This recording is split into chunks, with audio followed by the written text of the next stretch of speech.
Well, good morning. Welcome back to Cityline. With me, I have one of my favorite thespians in Tacoma. I love saying that word because it's a big word, and if you can lisp it so easy, and then it's really fun. Chris Surface, who is the managing artistic director of Tacoma Little Theatre, is back on the comfy couch. Welcome, my friend. Thank you so much, Amanda. It's always good to be on the comfy couch with you. It is great to be on the comfy couch with us. Hey, show us those socks. Okay, Cheryl, hit the sock cam. Sock cam alert, I guess. There it is. There we go. Oh, yes, just in time for Pride. Tacoma Pride Month. Chris, you always show up prepared for everything. So tell us about Silent Sky, which as I drove by last night, and I always like look at the marquee and how pretty Tacoma Little Theatre is at nighttime lit up, and it makes me so proud and happy. And I thought, Silent Sky. Chris is going to tell us about that tomorrow morning. I am indeed.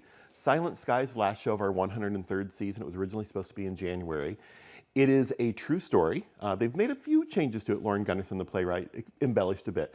But it's about Henrietta Leavitt, who was an astronomer in the 1900s. And she went to work at Harvard as essentially a human computer, searching stars. It's kind of, if you think Hidden Figures. Hidden Figures. It was this group of 3 women in the astronomy department that never really got to do the fun things. They were the ones looking at the plates. But in her spare time, she had that opportunity. In the nighttime, she'd stay and she'd look through the telescope and find things. And she's the one who discovered how to measure the distance between stars. So much of modern day astronomy, the things we're seeing with the Webb telescope, yes. Perfect timing that we're doing Silent Sky right now, because that's possible because of some of the things that she discovered in her research. And it's a great story. It's a fun one for summer. We don't usually do a show in July, but we haven't done a summer show in years. And it's a short show. The first act is about an hour long. The second act is a half hour. It's still light by the time you get outside. And what a great way to spend the evening in air conditioning and see a really, really fun and dramatic story. But there's so much comedy embellished into it that it's a great way to spend your evening. Oh, I love that. I'm going to ask you to drop some names of people we're going to see that are on the stage in a second here. But what made you choose this story? Because one of the things you just said that was real key was that Tacoma Little Theatre doesn't do productions in July, not on their main stage, they don't. That is the time for camps galore. Yep. And so we're watching camps in a different way, in a different scene. Why, when you thought, okay, this year in July, we're going to have a show, why did you choose this story? Well, it was really supposed to be January. Yes. But we bumped it because of the COVID outbreak. But you could have put any musical on that stage for July. But seeing this show come to, this show was 1 week away from opening when we decided to postpone it. Okay. And seeing how good it had been in rehearsals and the designer runs, I was like, we can't let this show go. We have to find a way. So we decided to move camps and make room in the summer for this show to be on stage. And that was a huge decision for us because we're at Curtis High School this summer with Lion King Jr., and it's a very different aspect for being outside of our own 4 walls. Yes. But this show was important. It's a great story. It is a story about women who just were tucked under the carpet when they shouldn't have been. These were the brilliant people who made modern day science happen. There they are. This is our fabulous cast. Jessica Robinson is Henrietta Leavitt. Dea Osborne is Wilhelmina Fleming. Rachel Perman is Annie Cannon. We also have Jillian Falk, who plays Henrietta's sister, Margaret. And then Mason Quinn, the only gentleman in the show, plays Peter Shaw. And he's a ginger, my favorite kind of guy. There we go. And it is just a delightful story. And you go through a quick time period. You go from 1900 into the 1920s and find out so much about their lives in this compressed cycle. And really just strong writing. Lauren Gunderson is a fabulous playwright who's written several shows, The Revolutionists, that are very much telling stories that have been tucked under the carpet for a long time. And along Silent with the Sky, women who represent them. Exactly. Exactly. And Silent Sky, it just was the right time to do this show. And then no way we could have predicted that all those web photographs would be released. It's perfect. It's like it was destiny that we didn't do it in January so that we could do it during July when they were released. Exactly. So I have to ask this because I think it has some bearing on just how good you are, Chris, as the artistic director. What's it like for a cast to be so close to opening? Because the arc and the learning curve is there and then not have an opening. How do you get them back? You talk to them a lot. The decision was made as a group. We talked about it. I was out of town when we made the decision. And it was a situation where this is probably the best thing. Do we agree that we can maybe regroup? And everybody looked at their schedules and said, here's the time periods I can do. And we said, okay, we found this small window of 3 weeks. And we're like, let's make it happen. So they kept in contact during that time period.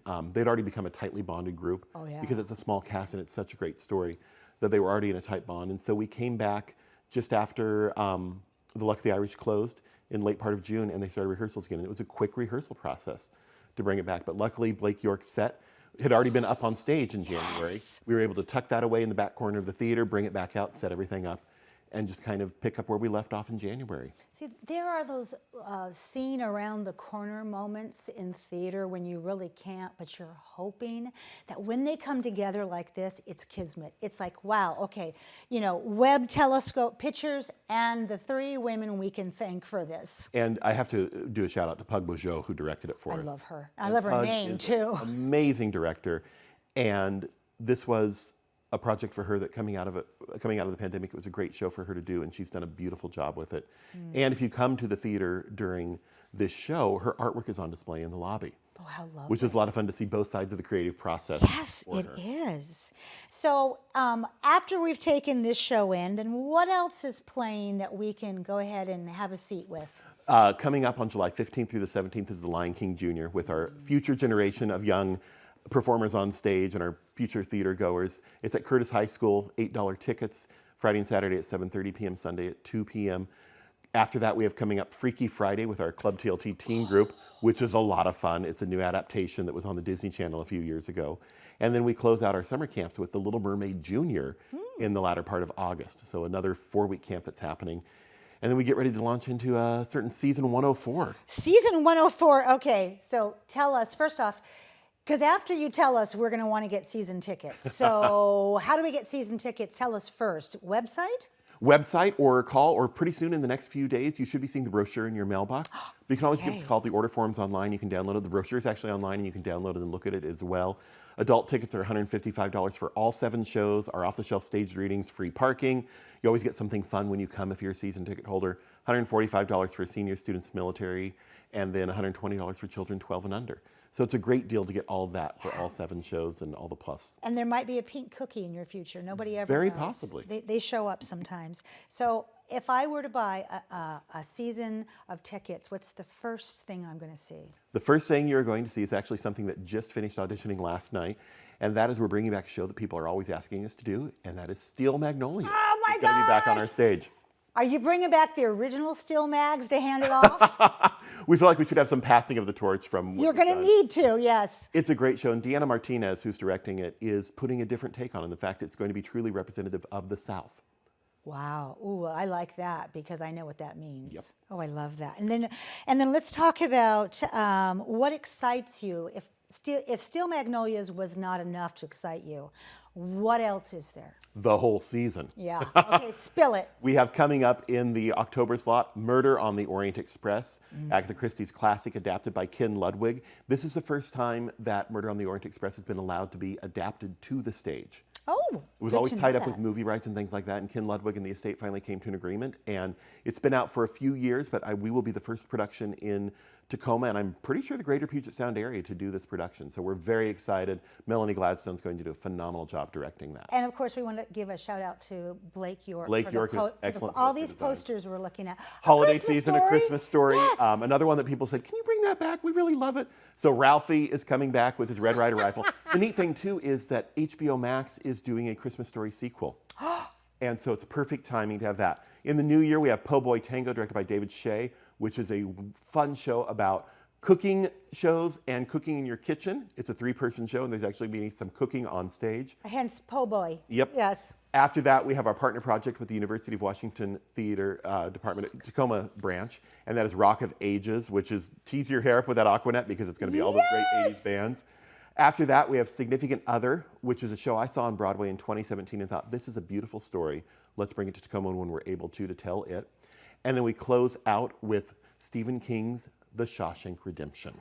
Oh my goodness! And The Shawshank Redemption is on that list where they're deal breakers when you're with people.